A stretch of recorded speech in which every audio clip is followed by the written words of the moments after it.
नरोत्तमं देवीं सरस्वतीं व्यासं ततो जयमुदीरये नष्टप्रायेषु अभद्रेषु नित्यं भागवत सेवया Bhagwati उत्तमश्लोके भक्तिर्भवति नैष्ठिकी. Reading from Srimad Bhagavatam, Canto 4.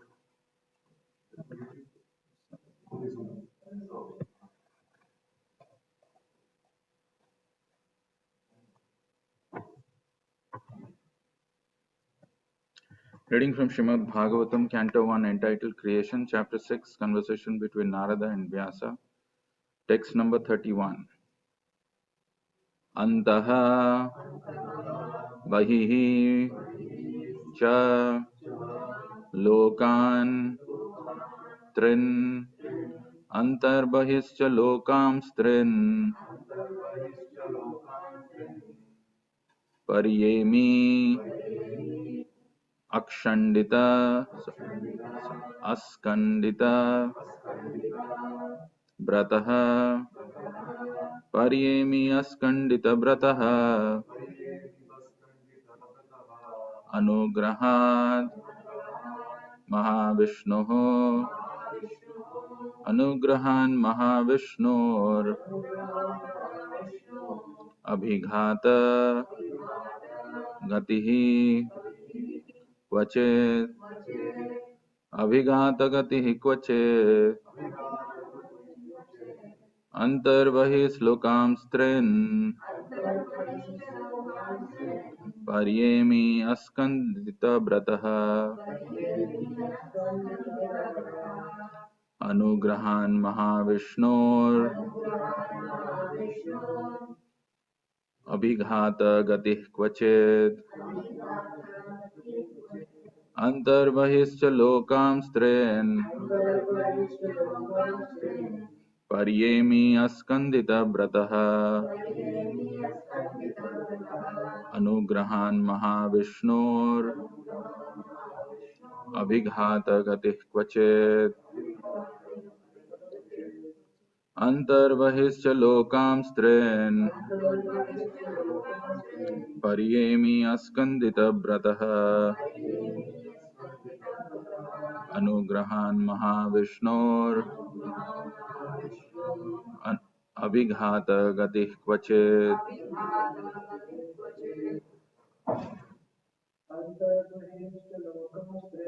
Antarbahishcha Lokam Strin Paryemi Askandita Brataha Anugrahan Mahavishnor Abhighata Gatih Kvachet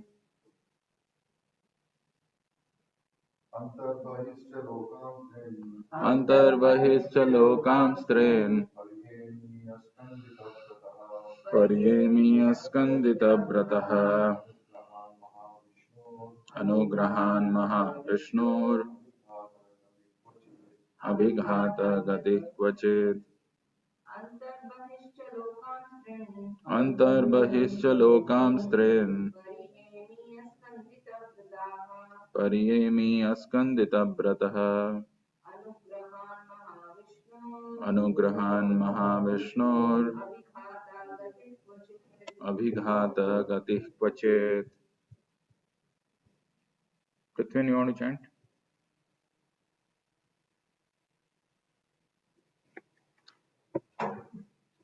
Synonyms: Antaha, in the transcendental world; Bahihi, in the material world; Cha, and; Lokan, planets; Trin, three divisions; Paryemi, travel; Askandita, unbroken; Brataha, vow; Anugrahat, by the causeless mercy; Mahavishnoho, of the Mahavishnu; Karanodakashay Vishnu.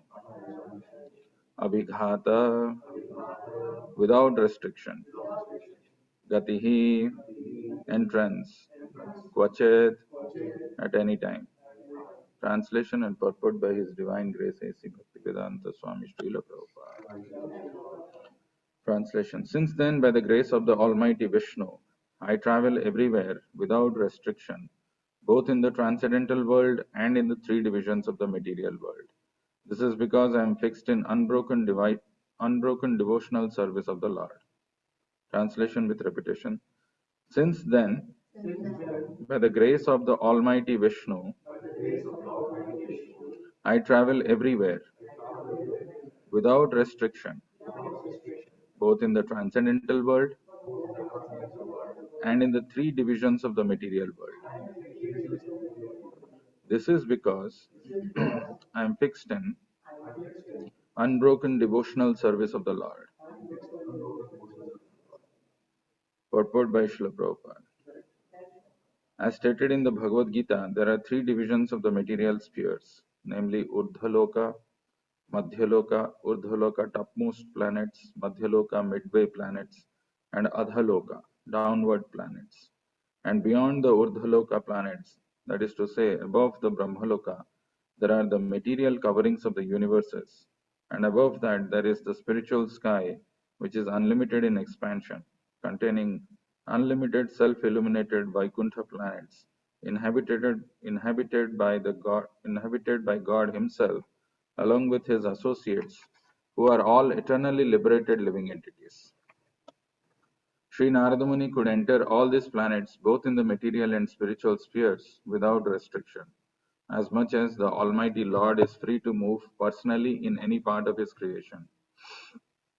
In the material world, the living beings are influenced by the three material modes of nature, namely goodness, passion, and ignorance. But Sri Narada Muni is transcendental to all these material modes, and thus he can travel everywhere unrestricted. He is a liberated spaceman.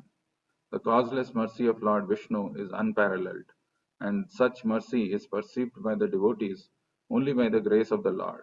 Therefore, the devotees never fall down, but the materialists, that is, the fruitive workers and the speculative philosophers, do fall down. Being forced by the respective modes of nature, therefore the devotees never fall down, but the materialists, that is, the fruitive workers, and the speculative philosophers do fall down, being forced by the regulative modes of nature. The rishis, as above mentioned, cannot enter into the transcendental world like Narada. This fact is disclosed in the Narsimha Purana. Rishis like Marichi are authorities in fruitive work, and rishis like Sanaka and Sanatana are authorities in philosophical speculations. But Sri Narada Muni is the prime authority for transcendental devotional service of the Lord. All the great authorities in the devotional service of the Lord follow in the footsteps of Narada Muni in the order of the Narada Bhakti Sutra, and therefore all the devotees of the Lord are unhesitatingly qualified to enter into the kingdom of God, Vaikuntha. Thus ends the wonderful transcendental Bhaktivedanta purport. Om Ajnanatimirandhasya Jnananjana Chakshurunmilitam Yena Tasmai Shri Gurave Namaha. Namo Om Vishnu Padaya Krishna Prasthaya Bhutale Srimate Bhakti Vedanta Swamin Nitinamine Namaste Saraswate Deve Gauravani Pracharine Nirvishesha Sunyavadi Paschatya Desha. Jai Shri Krishna Chaitanya Prabhu Nityananda Shri Advaita Gadadhara Shri Vasadi Gaura Bhakta Vrinda Hare Krishna Krishna Krishna Hare Hare Hare Rama Rama Rama Hare Hare.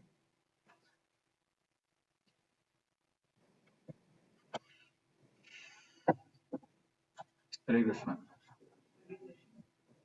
So we are seeing this wonderful section in Bhagavatam where Narada Muni is talking about his past life being asked by Vedavyas. And in this particular verse, actually he says that he gets a transcendental body a few verses before. But then he says that also he enters into the body of Mahavishnu. At the end of the millennium, in 29th verse, the translation, at the end of the millennium, when the personality of Godhead, Lord Narayana, lies down within the water of the devastation, Brahma begins to enter into him, along with all creative elements, and I also enter through his breathing. So when there is a final annihilation, that time Lord Brahma, along with all of us, we enter into the bodies of Mahavishnu, including Narada Muni. And then he's telling after 4 billion, whatever the 300,000 years, solar years, Brahma awakes to create again by will of the Lord. And all the rishis like Marichi, Angira, Atri, and so on are created from the transcendental body of the Lord. And I also appear along with them. So there are some people who appear in the same bodies, unlike all of us who take different bodies based on the desires, based on the sanction of the Lord, based on the arrangement of material nature. Marichi, Angira, Atri, and so on are created from the transcendental body of the Lord. But in this verse here, there is a very clear distinction which is given between Narada Muni and other rishis, which were mentioned in the previous verse. Now, what is the distinction and what Prabhupada is saying in this, or what is this translation saying? Since then, by the grace of the Almighty Vishnu, I travel everywhere without restriction, both in the transcendental world and in the three divisions of the material world. This is because I am fixed in unbroken devotional service of the Lord. Unbroken, abhighata. So there are two words which are used here in this verse. One is called askandita vrataha and there is abhighata. Askandita vrataha is unbroken devotional service. He is engaged in unbroken devotional service. Then that is why anugrahan. That is why Mahavishnu's mercy is there. Anugrahat Mahavishnu. So Anugrahat Mahavishnu, if the mercy of Mahavishnu is there, what is possible? Antar Bahischa Lokam Strin. Antar is translated as in the transcendental world, Bahi in the material world, which Prabhupada is classifying as the three divisions, Urdhaloka, the Madhyaloka, and Adhaloka. So because Askandita Vrataha, Narada Muni has taken, he is able to travel to this transcendental world as well as material worlds anywhere without any restrictions. Abhighata gatihi kvachit. That is the verse. I remember when I was studying in school. One of the things that I used to look forward to, I don't know how much it's applicable to you, but the last day of my exam, whatever this school exams like 7th or 8th or 9th or the exams, the last paper when I'm going to write, I'll be thinking about where we are going next, which vacation. Because my parents would have told that after you write your exam, if you have done well, we will go to some place. So my last paper usually will not be good. I'll be thinking in my mind, where are we going? There'll be some say seesaw or something it will be all going on, and I somehow want to finish that paper. Okay, done, and I throw and run, and then the time that is there before we actually start the journey or go to the place, mind is always occupied with thoughts of going there. Okay, we will go, and then it's so happy. It's that moment that when you are thinking of going to a new place and exploring something, it gives you so much of joy. Now imagine if you extend that you can travel to any place anywhere without restrictions. That's what Narada Muni is. He is able to travel to Antar Bahischa Lokam Strin Paryemi Askandita Vrataha. It is good to feel that Narada Muni can travel like that, and what if I am there in place of Narada Muni? But unfortunately, the reality is we are in this material world, and in the material world there is restrictions.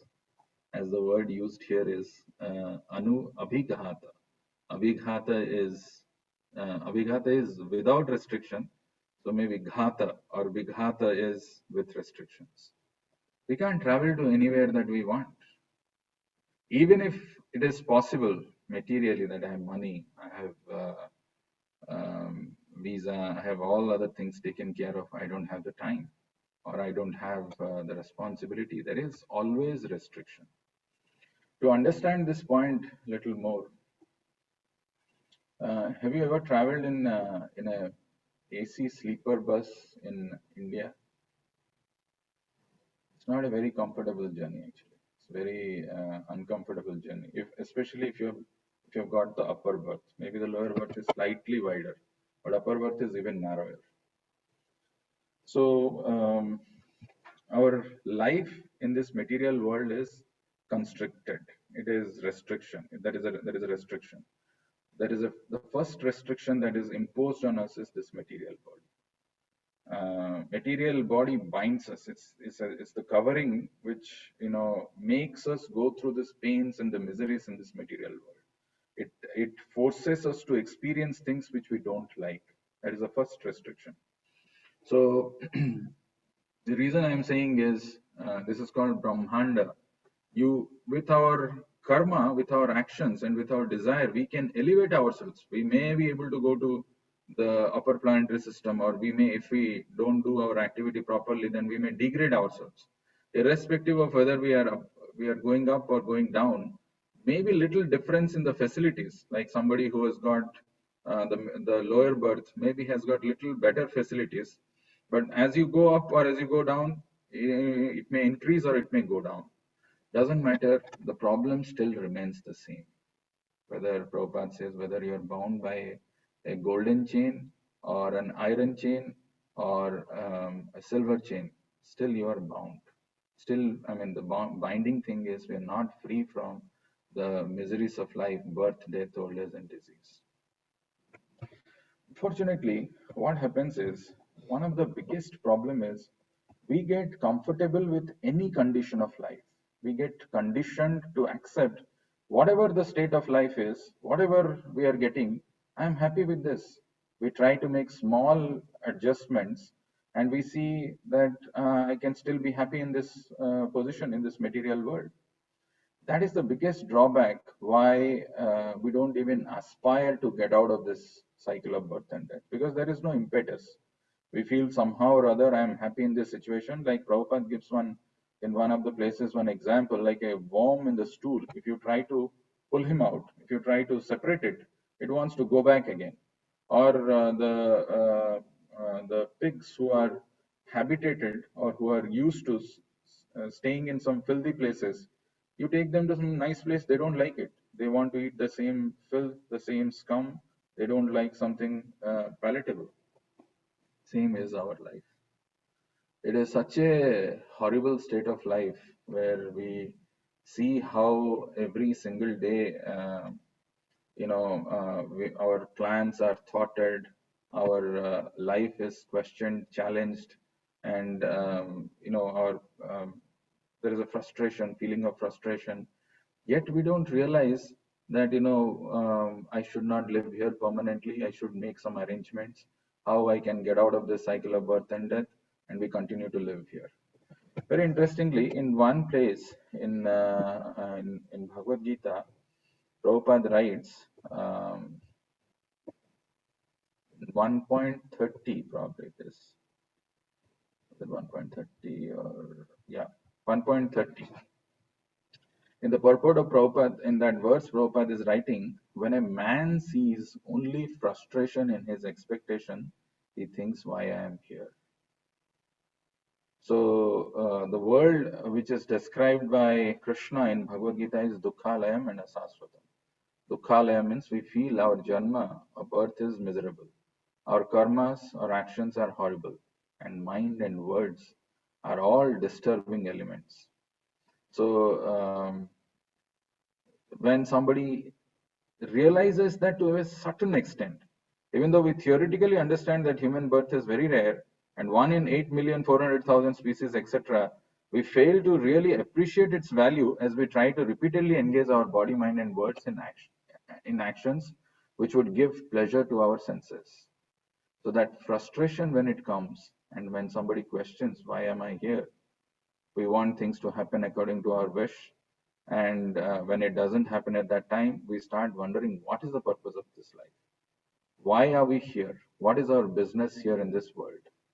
When somebody questions like that, when somebody starts inquiring, that there is a drive, or there is a spiritual impetus, and then if he is really fortunate, he meets a pure devotee spiritual master and the life changes.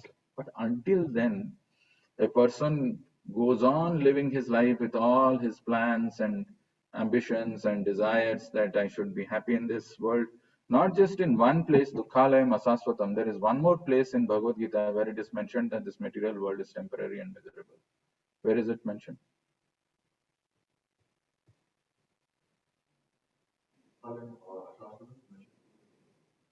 What is the other place?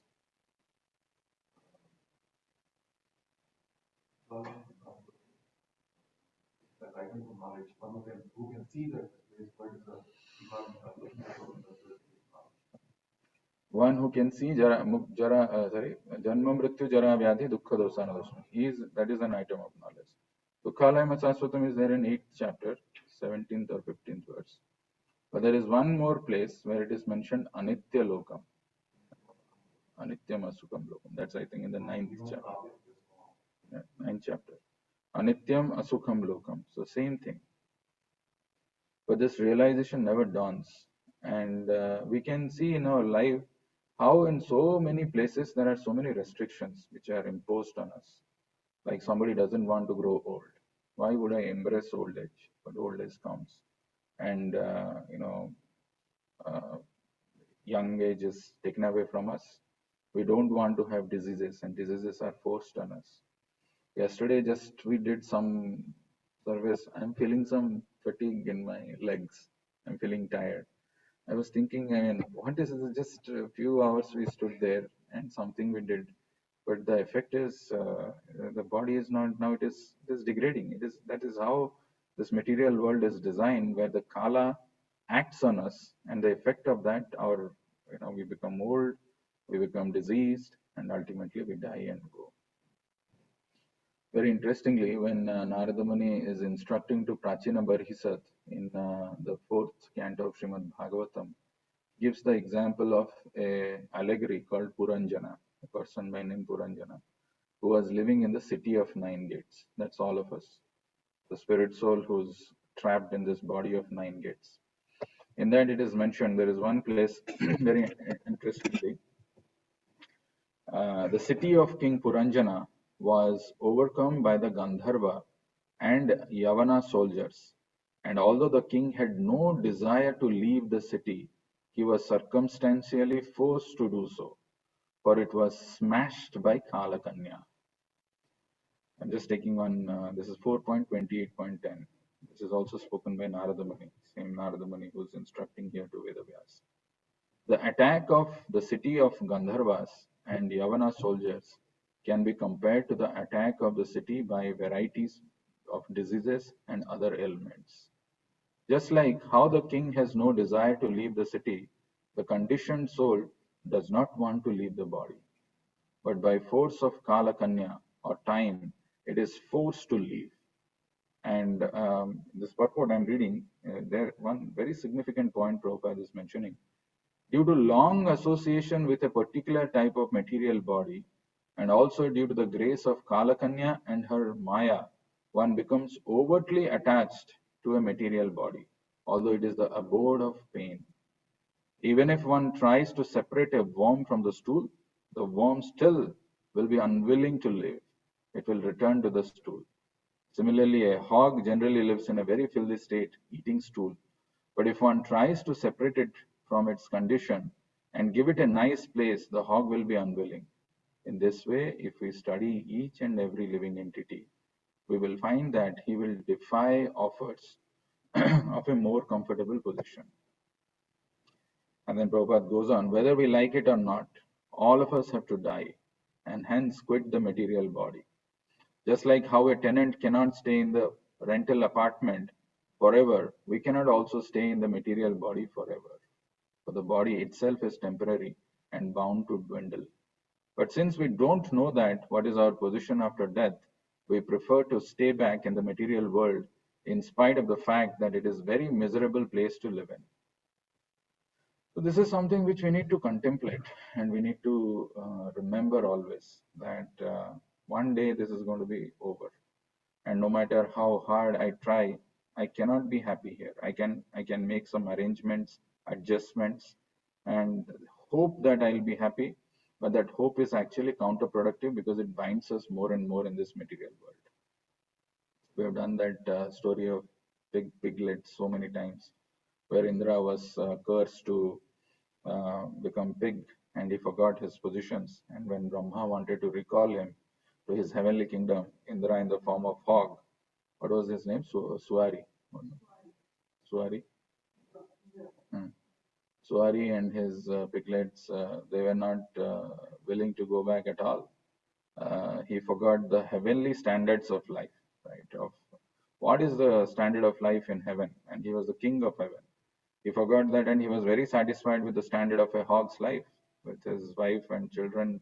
And this is how Lord Krishna, he personally he canvasses, and he says, "Give up everything in this material world. Come to me, and I shall give you all protection." That is the biggest assurance of the Lord. But we are not ready. We are not agreeable. We think we are quite all right.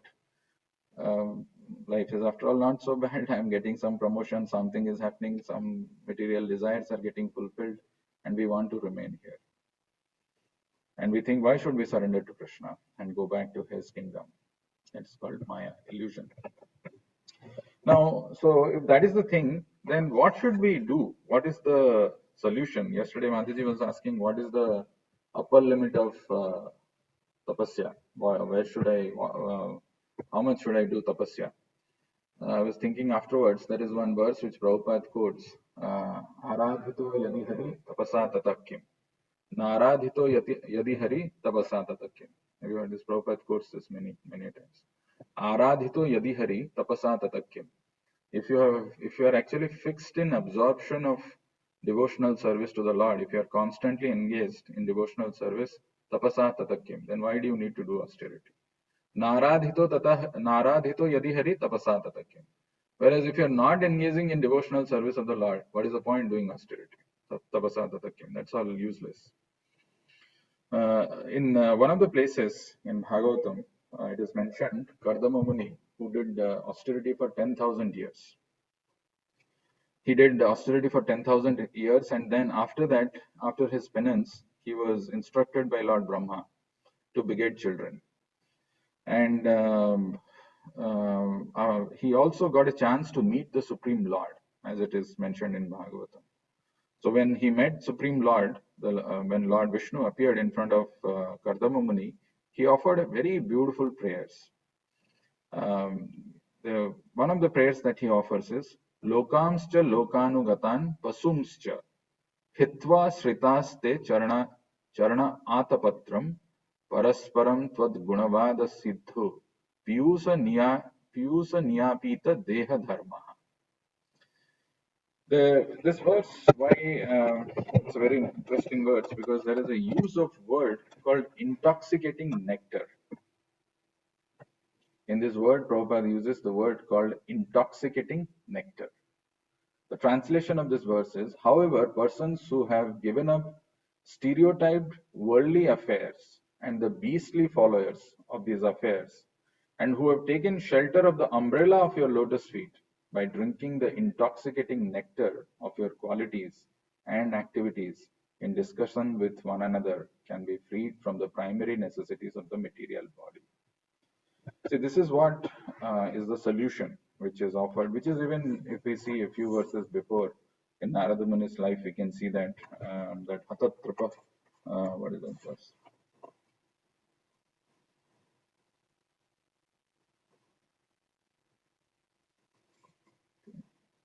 Namani anantasya hatatrapah pathan guhyani bhadrani kritani cha smaran gam paryatam stustamana gataspraha kalam pratikshan vimado vimatsara.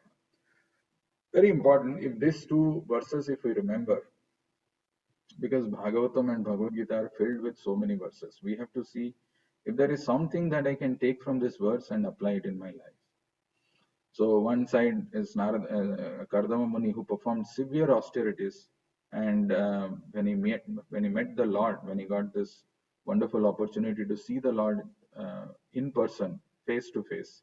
This is the prayer that he offers. And the significance, the essence of this prayer is Lokamscha lokanu gatan pasumscha. Lokams is translated by Prabhupada as worldly affairs.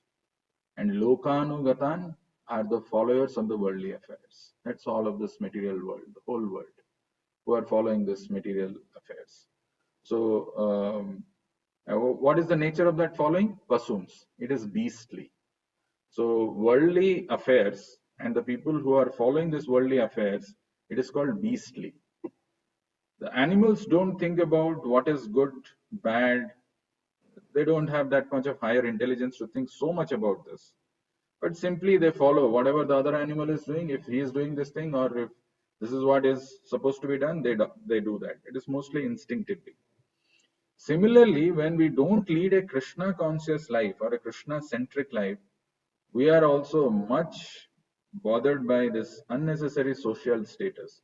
You see, he has got a nice house, I should also have a nice house. He has been married at this age, I should also get married. He has got kids, I should also have kids. All these things. Then it leads to all these things. We try to compare ourselves with others and blindly want to imitate what others are doing in the life. So Prabhupada, in the translation, he uses a very interesting word. The worldly affairs are stereotyped. These are all stereotyped. Stereotype means this is how the life should be led. This is what we understand. Hitva means to give up, and Shritas means take shelter. Te Charanapatram, the umbrella of your lotus feet. If somebody, Kardama Muni is going on to, he's explaining that a people who take the shelter of Lord's lotus feet, then what happens? They give up the stereotyped worldly affairs. Only by taking shelter. You need an anchor, you need an absorption, you need a shelter. Only when somebody is taking shelter of the Lord's lotus feet, then what is happening? They give up the stereotyped worldly affairs. And when they meet each other, parasparam, they engage in Tvad Gunavada Siddhu Piyusa. Tvad means your, Guna means qualities, Vada means discussion. And Siddhu means intoxicating, and Piyusa means nectar. So, Tvad Gunavada Siddhu Piyusa. Devotees who take shelter of Lord's lotus feet, when they meet each other, they discuss the nectarian topics of the Lord's glories. And because of this, they are free from Deha Dharma, the prime necessities of the bodies.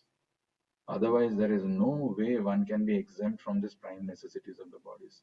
People are deeply absorbed in this prime necessity of the body, living the stereotype life, following the worldly affairs in a beastly manner, seeing others. That is what the stereotype life.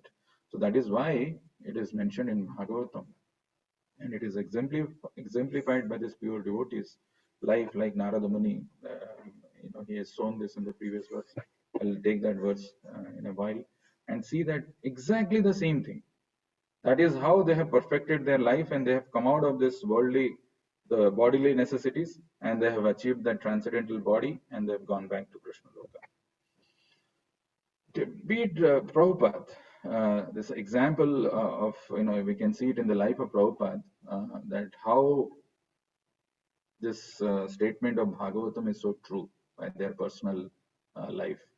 He went on translating Srimad Bhagavatam, even during the final days of his life, right? And there was a Vaidya, there was a Ayurvedic doctor who used to come and see Prabhupada, his health. And he was so astonished as to how any other worldly man in that physical condition would actually be screaming or yelling out of pain. As Prabhupada, he was just continuing his service of translating Srimad Bhagavatam. The other day when Subhyakta Prabhu was there, he was talking about how we should always be focused about doing our duty. We should mind our business. Like he gave the example of Dronacharya, who didn't even hesitate to give this military art to Aswathama, what is his name?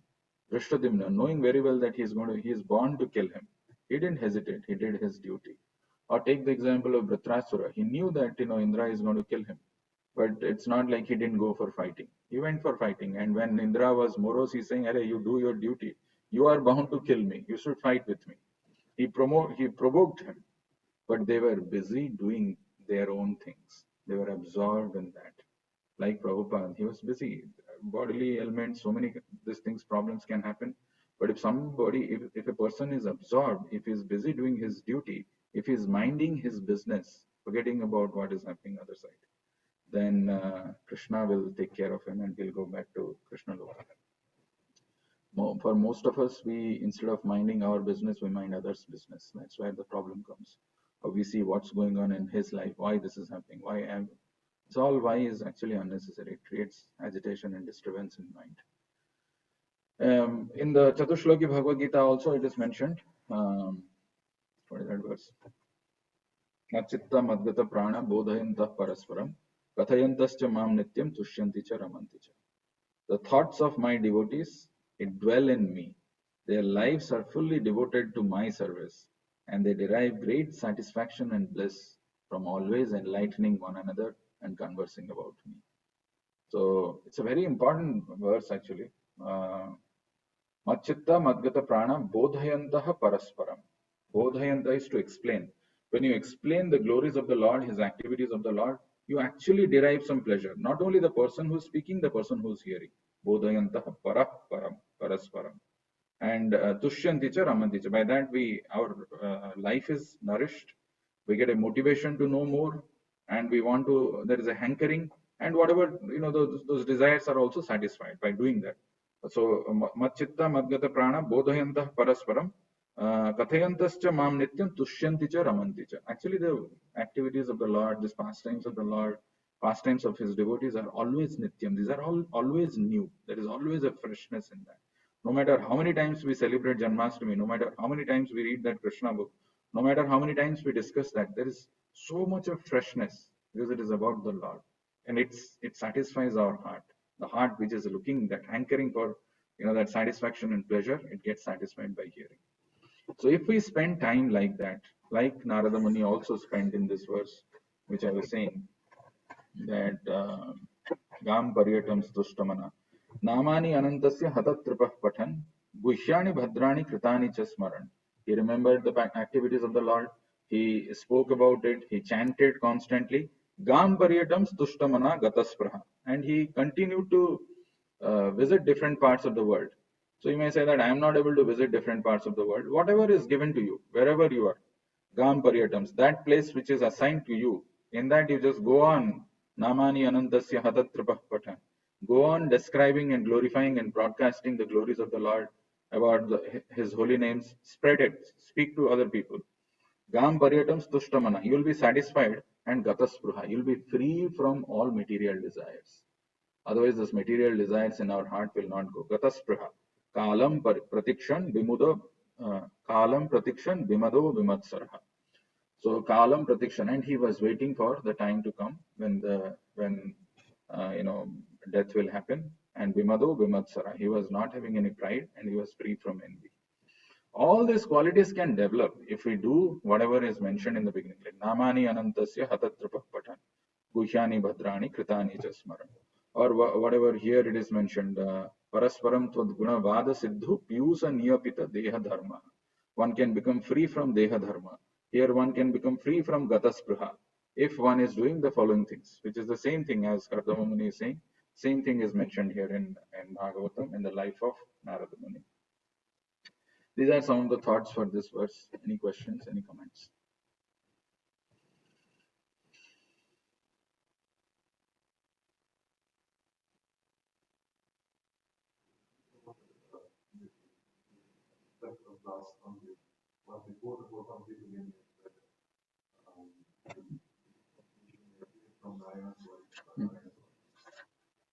I thought that happens at the dissolution of the universe, that the breath goes inside, then everybody enters into the body. But here it appears like it's talking about the end of the Brahma's day, when Brahma takes rest for 4.3 billion years, again he creates another 4.3 billion years, again he takes rest. So if you see, at the end of the millennium, when the personality of Godhead, this is 1.6.29, at the end of the millennium, when the personality of Godhead Lord Narayana lies down within the water of devastation, Brahma begins to enter into him along with all creative elements. And I also enter through his breathing. Then he's telling that much of solar years. So it is solar years. That is 1000 into 4.3. That is the night of Brahma. Right.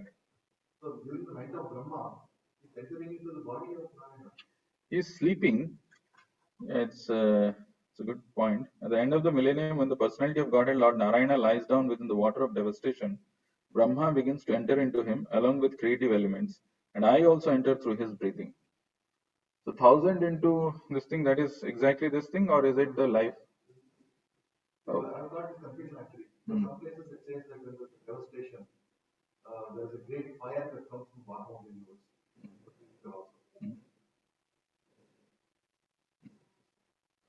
And that enters the entire universe. And then there is this water of dissolution is there. Water dissolution is actually what happens is the stem of Mahavishnu, where all the material planets are there, that all water enters into it. And actually, when he sleeps, it doesn't go till all the way till Brahmaloka. It goes, so certain planets get dissolved. Even heaven gets dissolved, and even beyond that. But there are some planets like the Tapaloka and Brahmaloka, the top two or three, they don't get dissolved. This is when Brahma. Tapaloka people get modified, and they go to Brahmaloka or something like that. Yeah, they don't. It doesn't go. The water of dissolution doesn't go. But when the Brahma's life comes to an end, the whole thing becomes submerged, including Brahma. They go into the body of Mahavishnu. My understanding is this is when Brahma's life is coming to an end. That this whole dissolution is happening. Everything goes inside the body of Brahma, body of Narayana, and when they come out, there are certain people who are coming out in the same transcendental body, including Narada Muni. That is what it is. But the year seems to be not in line with what it is. But also the previous, that means this was a different Brahma. No, so Brahma will live for 100 years. After that, new Brahma comes. But the Brahma, when he's sleeping, he's the same Brahma. When he's getting up next. Well, now, if this so that means Narada Muni, normally my understanding was that it was a different kalpa. The previous kalpa, the previous day of Brahma, he had that maidservant son body. And then at the end of the kalpa, the next kalpa, he got transcendental body. But here, the way it is mentioned, it almost looks like resolution of the universe itself. No. So once Narada Muni got the transcendental body, now he has got the transcendental body and he is able to go anywhere. That entire duration of the universe also happened. Yeah. Oh. Yeah. That means the previous universe he was a maidservant's body, and the next day of that universe he became the transcendental body. And at the end of that universe, he all went into Narayana's body and then came out in the new universe. Correct. But it is all in just breathing of Mahavishnu. It's not like a very big thing. I mean, from our point of view, it is. Yeah. But it appears that the breathing of Mahavishnu also 4.3 billion years old, same as night of Brahma. Breathing of Mahavishnu is one life of Brahma. No, but once you breathe in, breathing out, that gap between breathing in, breathing out, because that's the time after it says after 4.3 billion years, everybody came out. No, there is no gap there. Even you're breathing, you'll breathe out. No, so breathe in and breathe out. So okay, maybe so you are breathing out. That is the time when all this universe dissolution, everything is there. I mean, creation, dissolution, everything, and everything has gone in. And again, he breathes out, everything comes out. That is the life of Brahma. That is in more 4, I don't know what trillion years of Brahma's life.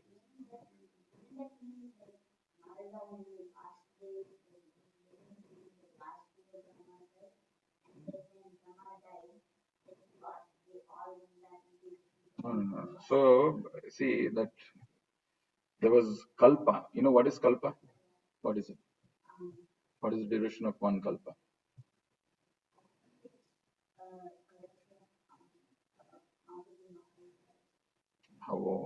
How many? Multiple? No, 1000 is one day. One day of Brahma. No. What is kalpa? How much is the kalpa? What is Kalpa? Depends on one day of Brahma. In one day of Brahma, there are 14 Kalpas, 14 Manus, Manvantaras. Manvantaras. So anyway, so one day of Brahma, when there are so many yugas, 1,000 Divya yugas, in one of such yuga, Narada Muni was born as the son of a maidservant. And in that very life, he achieved the perfection and he got the transcendental body. Right? And then he remains like that till the time the dissolution happens. Then for the 100 years of Brahma, he lives like that. And then he enters into the body of Mahavishnu. And again he comes out. Is what understanding is. And then he does that. So it appears that, like Narada Muni is also entering into the body of Mahavishnu, we are also entering into the body of Mahavishnu. But our life is not, our bodies are not transcendental. We are forced to accept these bodies and we come out and get into the womb of some other. Does that make sense?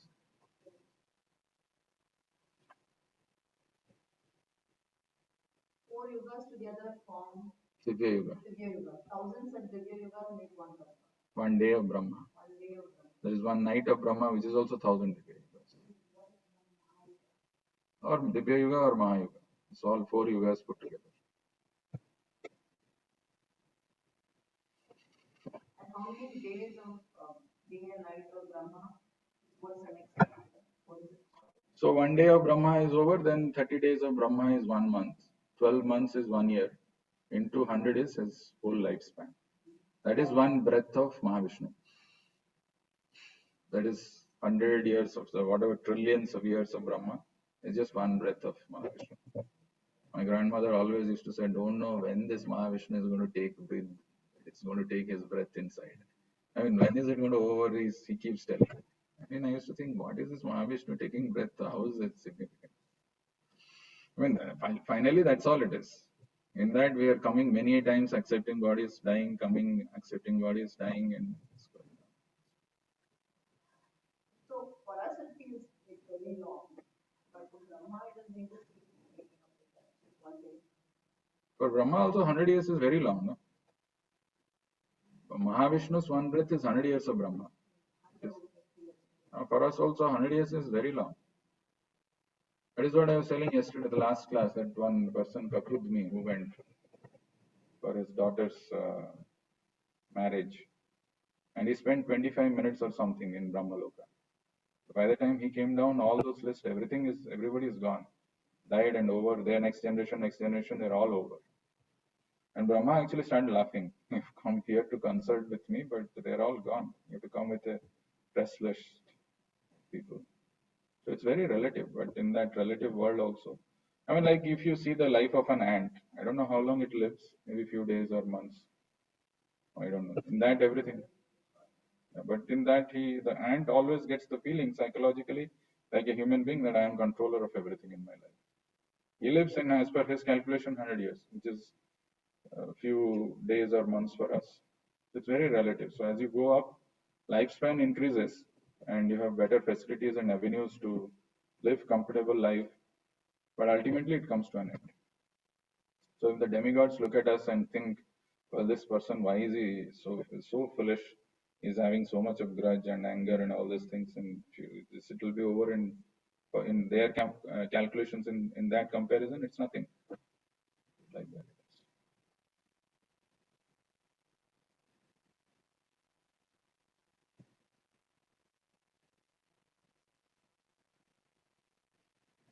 Any other question? Anybody online? Any question?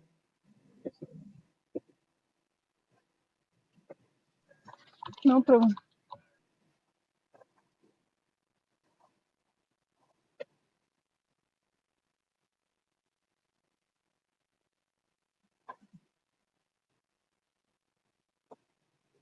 Hmm.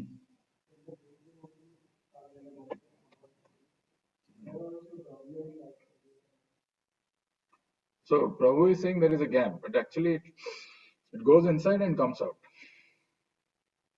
So you are breathing. Now I'm doing it consciously, so I'm trying to hold it.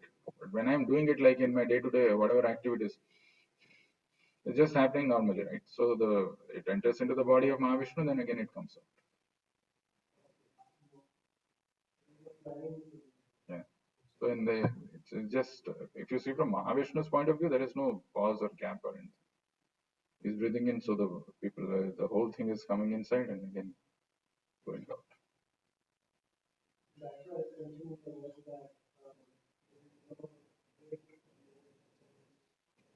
No, so if you um, if you are free from spruha, all these materialistic desires, and you are free from deha dharma, that means you are engaging in continuous devotional service.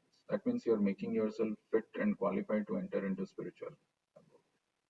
That you can enter into the spiritual abode. Once you go out of the spiritual abode, you don't need to, because Mahavishnu, this thing also doesn't come. It only comes for the secondary creation, for the material world. So Narada Muni is a transcendental spaceman. He's there just to liberate people. He doesn't have any other. It's not like he's forced to take birth like us. He's free. He's got a transcendental body. But pure devotees of the Lord, like Narada Muni, they come to deliver people who are conditioned, who are unaware of their problems in life and suffering in this material world.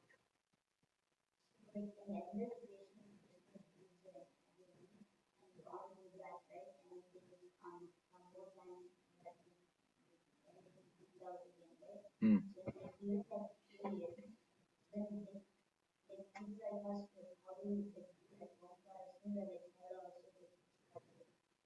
We don't atone for anything. We just enter and we come out. Yeah, we do get new bodies. So it is still dormant because it is like Brahma's, this thing has come to an end. So there is a materially, it has to, it's like, suppose one chapter of your book is over and a new chapter is beginning. There has to be some transition. So the transition happens in the form of dissolution. The whole world is submerged with water and there is a complete dissolution. And then again, the fresh creation starts. There is a new Brahma who's been assigned. And whatever those subtle desires you still have, based on that, you take a body and continue. Sorry. Time the day of Brahma. The day of Brahma. When he sleeps. Of the universe, of the lower planets, but not of the Brahma. All the living entities at that point, there, what happens? They remain submerged in water. They don't go to it. Bodies. No, so the body is dead. At that point, the submersion of the body gone. Yeah. Right. But the spirit soul, it doesn't have a new body yet. No. Because it is still submerged. So at that time, one understand if we were to interpret this verse like this, that at that time actually spirit souls do go into Narayana's body. Okay. Then it actually everything will be fit. Okay, if they go into Narayana's body, then what happens? Because then it's just the end of Brahma's day. Yeah. And all the living entities are going to Narayana's body. But Brahma is still there, no? Yeah, that is not. He also doesn't go there. It doesn't work like that. So there is there is a mention that when a person is dead, it's not like immediately he's getting another body. Based on the activity that he is given a yatana sarir, a body, because even to subtle body, you have to experience the pain. For that, you need to be given a body, and whatever those descriptions are given in Bhagavatam of how much of torture and pain one has to undergo in Yamaloka, just to even hear is unbearable. You can't even hear it, but one has to go through that and drag. So this is probably one of those journeys which would never think that I should travel or I should make, but they are all forced. There are things which are beyond our these things, beyond our material thing. Acha, gusa, fir nikla, all things we can't. It remains in that water, and then it comes out.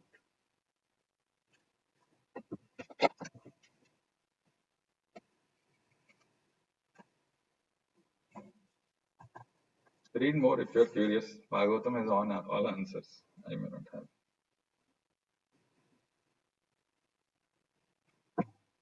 Jagadantra Srimad Bhagavatam ki, Jagadguru Srila Prabhupada ki, Nitai Gaur Premanande. Hare Krishna.